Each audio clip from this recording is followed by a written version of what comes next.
O silêncio do final de tarde no bairro Cambuí, em Campinas, era subitamente interrompido pelo toque persistente de um celular sobre a mesa de Mogno.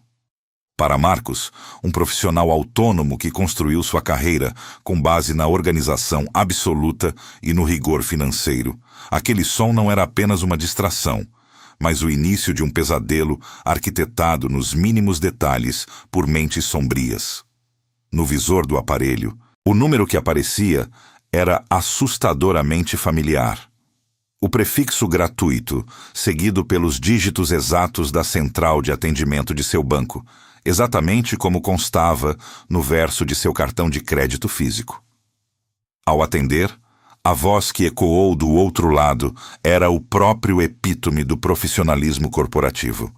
Pausada, polida e desprovida de qualquer sotaque carregado que pudesse levantar suspeitas imediatas, a mulher identificou-se como integrante do setor de segurança avançada. Ela não estava ali para oferecer novos produtos ou serviços, mas para emitir um alerta crítico. Uma compra de alto valor, totalizando R$ 4.800 em uma famosa loja de departamentos, havia acabado de disparar os protocolos de risco da instituição. Marcos sentiu o sangue esfriar instantaneamente e uma pontada de ansiedade atingiu seu peito. Ele não havia realizado compra alguma naquela tarde, e sua mente, sempre vigilante com senhas e aplicativos, começou a trabalhar freneticamente, tentando entender como seus dados poderiam ter sido comprometidos de forma tão drástica. Enquanto o suposto suporte aguardava sua resposta, a quilômetros dali, em um galpão de fachada discreta e janelas lacradas na região metropolitana de Campinas, o cenário era o oposto do ambiente estéril de um banco legítimo. O ar estava impregnado com o cheiro de café barato e o calor excessivo emitido por dezenas de computadores alinhados em bancadas improvisadas de madeira compensada. O analista, como se autodenominava o homem por trás do headset, observava a reação de Marcos através do silêncio tenso na linha. Ele não era um amador operando em um quarto escuro. Era um engenheiro do medo, treinado para explorar as vulnerabilidades da psique humana. À sua frente, um monitor exibia um script rigoroso, com ramificações lógicas para cada possível resposta da vítima, garantindo que o fluxo da conversa nunca perdesse a autoridade. O galpão pulsava com o som abafado de outros comparsas operando em uníssono, criando uma cacofonia controlada que simulava perfeitamente a atmosfera ruidosa de um call center real. O golpe não era fruto de um impulso, mas de uma infraestrutura técnica sofisticada que utilizava a técnica de spoofing para mascarar o identificador de chamadas. Essa tecnologia permitia que os criminosos clonassem a identidade visual da central bancária, garantindo que a confiança de Marcos fosse conquistada antes mesmo da primeira palavra ser dita. Para cimentar essa ilusão de legitimidade, o analista procedeu com a validação cirúrgica dos dados. Com uma voz que transmitia uma falsa sensação de segurança e acolhimento, ele solicitou que Marcos confirmasse apenas os primeiros dígitos de seu CPF e, em seguida, pronunciou com clareza o nome completo da mãe do rapaz. Quando Marcos ouviu aquelas informações privadas saindo da boca de um estranho, qualquer resquício de dúvida que ainda restava em seu íntimo se dissolveu como fumaça. Como um criminoso comum saberia detalhes tão íntimos se não fosse, de fato, um funcionário graduado do banco? A clonagem da confiança estava completa. Marcos agora via no interlocutor o seu único aliado capaz de deter um ataque invisível, sem perceber que o verdadeiro predador era justamente aquele que guiava sua percepção. O tom de voz do golpista mudou sutilmente, abandonando a cortesia protocolar e assumindo uma urgência técnica controlada. Ele informou que a transação fraudulenta estava em um estágio avançado de processamento e que, caso o cancelamento manual não fosse validado nos próximos minutos, o sistema dispararia um bloqueio judicial automático em todas as contas vinculadas ao CPF de Marcos para evitar maiores danos. O gatilho do medo foi acionado com precisão. Para um trabalhador autônomo, a perspectiva de ter seu capital de giro congelado pela justiça era um cenário de horror absoluto que paralisava o raciocínio lógico. Antes de continuarmos, inscreva-se no canal e conte-nos nos comentários de onde você está assistindo. O analista, então, deu a instrução fundamental desta primeira etapa. Marcos jamais deveria desligar o telefone sob hipótese alguma. A linha, segundo o criminoso, havia sido transferida para um canal de criptografia bancária, ponto a ponto, para garantir a segurança absoluta da operação de estorno, e qualquer interrupção causaria a perda definitiva dos valores já debitados. O isolamento psicológico estava consumado. Marcos estava agora preso em uma bolha de manipulação. Enquanto o golpista, com um sorriso frio e calculista, preparava o terreno para o acesso remoto que abriria as portas de seu patrimônio para o deserto financeiro. A armadilha estava armada, e o próximo comando selaria o destino das economias de uma vida inteira. Para Marcos, o som que vinha através do fone de ouvido era a prova definitiva de que ele estava em boas mãos. Além da voz firme e técnica do analista, o plano de fundo da ligação estava repleto de estímulos auditivos que qualquer pessoa associaria a um grande centro de operações bancárias. O tilintar incessante de dezenas de teclados sendo acionados simultaneamente, o murmúrio abafado de outros atendentes repetindo códigos de segurança e o eco metálico característico de grandes salas de escritório criavam uma redoma de credibilidade inatacável. Marcos, isolado em seu apartamento no Cambuí, não conseguia perceber que aqueles sons eram, na verdade, gravações em loop reproduzidas por caixas de som estrategicamente posicionadas no galpão clandestino. Tudo parte de uma cenografia sonora desenhada para desarmar o seu senso crítico.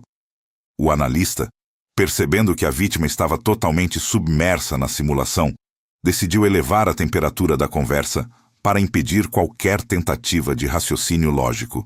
Com uma entonação que misturava preocupação genuína e autoridade institucional, ele interrompeu o próprio raciocínio protocolar para dar um aviso urgente.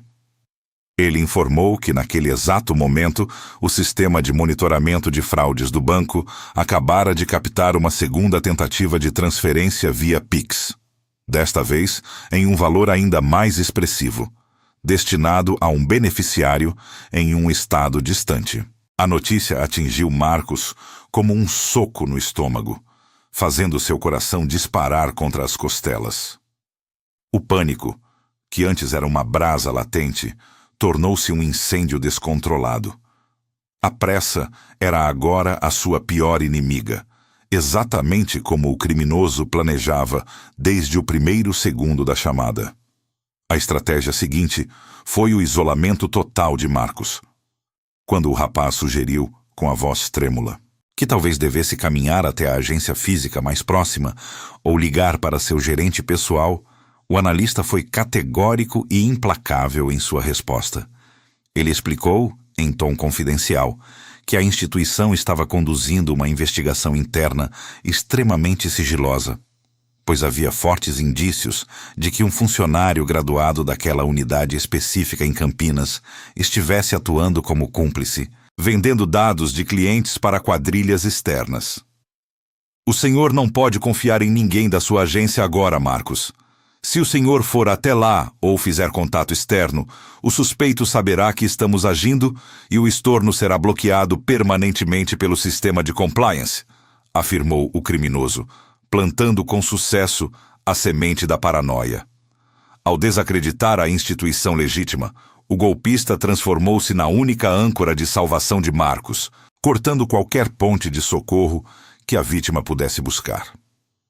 Instruído a abrir o aplicativo do banco em seu celular, Marcos seguia as ordens como um autômato. A luz da tarde começava a minguar no apartamento, mas ele não notava a escuridão crescente, focado apenas no brilho azulado da tela. O analista o guiava por menos complexos, utilizando termos técnicos como sincronização de token e depuração de transações pendentes para mascarar a simplicidade do que realmente estava acontecendo.